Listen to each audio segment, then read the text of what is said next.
Good morning everyone. এই ভিডিওটো তেওঁলোকৰ বাবে ইম্পৰ্টেন্ট যিখিনি লৰা ছোৱালী এসএসসি জিডিৰ ফিজিকেলৰ ওপৰত বহুত বেছি চিন্তা কৰি আছে। Physical cut off, final cut off সেইখিনিৰ ওপৰত বহুত বেছি চিন্তা কৰি আছে, তেওঁলোকৰ বাবে হে ইম্পৰ্টেন্ট।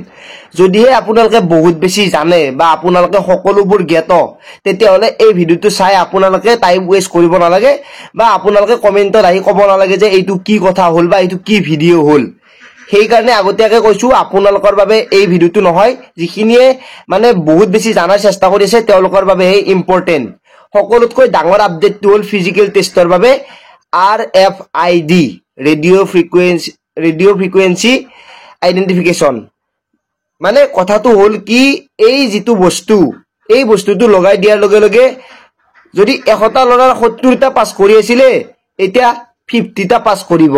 হয়তো বহুতে ভাবিব পাৰে কিয়, টাইমটো সব ঠিকই আছে, টাইমত সোমালেতো পাছ কৰিবই। আপোনালোকে হয়তো অসম পুলিচত ৰানিং কৰাখিনি গমেই পাইছে যে এটা চিপ লগোৱা থাকে, জিপিএছ চিপ, যৰ পৰা ৰানিং আৰম্ভ হ'ব, যেতিয়াৰ পৰা আৰম্ভ হ'ব তেতিয়াৰ পৰা টাইমিং ষ্টাৰ্ট হয়। 14 মিনিটৰ ভিতৰত সোমাব পৰাখিনিয়ে পাছ কৰে। 14 মিনিট পাৰ কৰাৰ পিছত মাইক্ৰ সেকেন্ড যোৱাৰ পিছতো তেওঁ ফেইল কৰে। আগতে এসএসসি জিডি তেনেকুৱাকে হোৱা নাছিলে। ৰিসেন্টলি এটা ইন্টাৰভিউ হৈ গল বিএসএফ হেড কনষ্টেবল আৰু এএসআই, য'ত এইটো RFID ইউজ কৰা হৈছিলে। আৰু এই আইডিটো লগাই দিয়াৰ পিছত মই নিজে তাতে ইন্টাৰভিউটোত উপস্থিত আছিলো, 0.0 সামথিং সেকেন্ডৰ বাবেও ফেইল কৰি গৈছে। কাৰণ কি, মই আপোনালোকক এটা উদাহৰণ দিব বিচাৰো। ফাইনেল কাট অফটো ইয়াৰ লগত বহুত বেছি ডিপেন্ড কৰিব যদিহে RFID ইউজ কৰে। কাৰণটো কি আপোনালোকক জনাই দিও, মই আগতে এসএসসি জিডিত 4বাৰকে ৰানিং পাছ কৰিছো, টোটেল 5বাৰ এসএসসি জিডি পাছ কৰিছো, আৰু এইবাৰো আপোনালোকৰ লগত হয়তো ফিজিকেল টেষ্ট দিব যাম। এতিয়া কথাটো হ'ল কি, যিখিনি লৰা ছোৱালীয়ে আগতে এসএসসি জিডি ৰানিং দিব গৈছিলে তেওঁলোকে গম পায় যে 24 মিনিটত 5 কিলোমিটাৰ ৰানিং পাছ কৰিব লাগে। আৰু 24 মিনিটৰ সময়ত যেতিয়া লৰা ছোৱালীখিনি সোমাই যায় তেওঁলোকেতো পাছ কৰে, কিন্তু 24 মিনিট হৈ যোৱাৰ পিছতো প্ৰায় 24 মিনিট 10 সেকেন্ড মানলৈকে বহু লৰা ছোৱালী সোমাই যায়। হয়তো বহু লৰা ছোৱালী গম পায়, কাৰণ সকলোৱে অলপ ইমান কষ্ট কৰে কাৰণে এক্সকিউজ কৰি দিয়ে যে তাতে থকা অফিচাৰ খিনিও কয় যে 2-3টা লৰাটো সোমাবই, কাৰণ সেকেন্ডত কেনেকে তেওঁলোকে কাউন্ট কৰিব, যিহেতু মেনুৱেল আৰু কম্পিউটাৰাইজৰ মাজত বহুত বেছি পাৰ্থক্য আছে। এতিয়া যেতিয়া চিপ লগাই দিব বা RFID ইউজ কৰিব, তেতিয়া সকলোৰে টাইম নিজা নিজিকে উঠিব। কেতিয়াৰ পৰা আৰম্ভ হ'ব, কেতিয়া শেষ হ'ব, সকলো লৰা ছোৱালীৰে টাইম নিজাকে উঠিব। এখন কাৰ্পেট থাকিব, তাতে কেমেৰা থাকিব, তাতে ধুনীয়াকে স্কেন হৈ যাব, আপোনাৰ ৰানিং আৰম্ভ হৈ গল। সেইটো ফিল্ডতো হ'ব পাৰে, ৰাস্তাতো হ'ব পাৰে। যেতিয়া আপোনালোকে ৰানিং আৰম্ভ কৰিব, আপোনাৰ নিজৰ টাইম তাতে কাউন্ট হ'ব, আৰু যেতিয়া কমপ্লিট কৰিব আপোনাৰ টাইমিং আহি যাব। আগতে 2 সেকেন্ড 3 সেকেন্ড কম্প্ৰমাইজ কৰিছিলে, আৰু সেইখিনি সময়ত বহু লৰা ছোৱালী সোমাই গৈছিলে। হয়তো আপোনালোকে গম পায় যে 1 সেকেন্ড 2 সেকেন্ডৰ কাৰণে ফেইল কৰে, সেইটো কথা শুনা পাইছে। কিন্তু যেতিয়া মেনুৱেল হৈ থাকে, মানুহে চাই, তেতিয়া অলপমান এক্সকিউজ কৰিব পাৰে যে ল'ৰাটো কষ্ট কৰিছে, কিবা কৰি সোমাইছে, পাছ কৰি দিয়ক।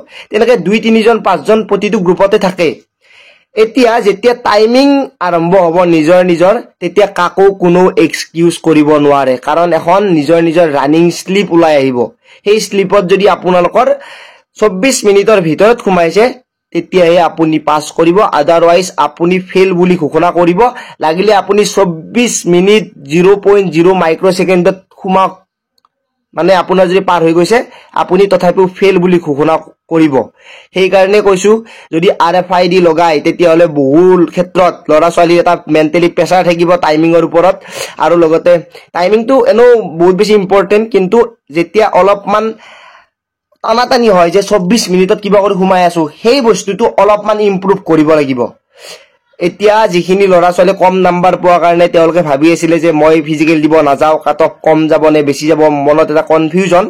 এতিয়া মই আপোনালোকক ফাইনেল কাট অফৰ এটা কথা কৈ দিওঁ, যদিহে RFID লগাই, মই আগতীয়াকে আপোনালোকক প্ৰেডিকচন দিছো, আমি ভাবি থকাতকে 5ৰ পৰা 3ৰ পৰা 5 নম্বৰ কাট অফ কমিব।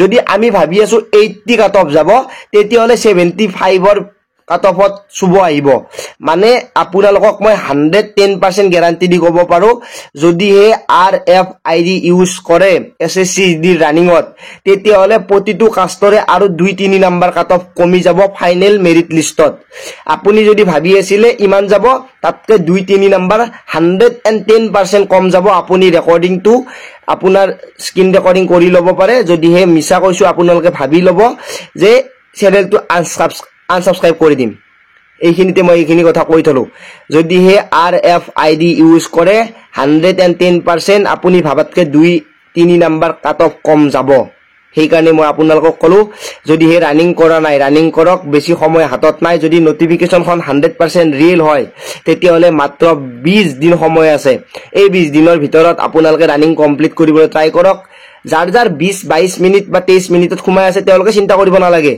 বা আপোনালোকৰ যে টাইমিং মিলা নাই তেতিয়াহলে আপোনালোকে দুদিন মান অলপমান ৰেপিটেশন আৰম্ভ কৰক হাৰ্ড ৱৰ্ক বেছিকে কৰক বা এক্সাৰসাইজত বেছি গুৰুত্ব দিয়ক 100% টাইমিং ইমপ্ৰুভ হ'ব লগতে লং ৰানিং মাজতে এদিন দুদিন কৰি দিয়ক 5 কিলোমিটাৰ নহয় 10 ৰ পৰা 15 কিলোমিটাৰ কৰি দিয়ক 110% টাইমিং কমিব ভিডিওটো এই কাৰণে বনাইছো যিখিনি লৰা ছোৱালী নাম্বাৰ কম থকা বুলি কমপ্লেইন কৰি আছিল এতিয়া লাহে লাহে আৰু বেলেগকে কাট অফ কমিব আৰম্ভ হ'ব লৰা ছোৱালী ৰানিঙত ফেল কৰিব যদি এটা গ্ৰুপত 70 জন পাস কৰিছিল আগতে এতিয়া 50 জন পাস কৰিব 110% গ্যাৰান্টি লিখি ল'ব পাৰে আপোনালোকে এক মাইক্ৰ সেকেন্ডত কিমান লৰা ফেল কৰিব হিসাব নাই প্ৰতিটো গ্ৰুপত যদি 5 জনকে ফেল কৰে 20 দিনত কিমান গ্ৰুপ হ'ব এদিনত যদি 1500 কে ক্যান্ডিডেট মাতে যদি 250 কে ৰানিং কৰিব দিয়ে তেতিয়াহলে 6টা গ্ৰুপ হ'ব 6টা গ্ৰুপত যদি 20 জনকো ফেল কৰে তেতিয়াহলে 120 জন ফেল কৰিলে 120 জনকে এক্সট্ৰা ফেল কৰিলে আগতে 50% আছিল যদি এতিয়া 40% পাস কৰিব